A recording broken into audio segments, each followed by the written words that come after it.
Hindi lang basta suntukan, hindi lang basta barkadahan. Windbreaker is on a whole new level.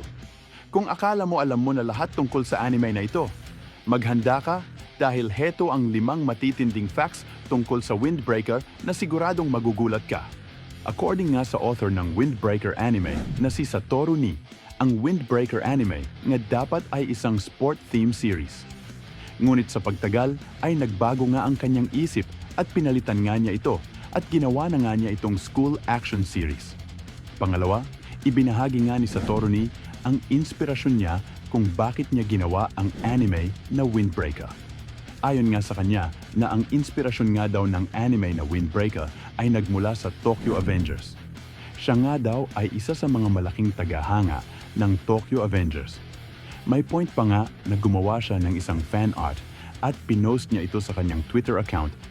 Pangatlo, alam niyo ba na ilang beses inayos ni Satoru Ni ang design ng magiging main character ng Windbreaker anime na si Hakura Sakura? Hindi nga siya makapag-decide ng maayos ng mga oras na yon dahil gusto nga niya na mag-stand out ang gagawin niyang design sa main character na si Hakura Sakura.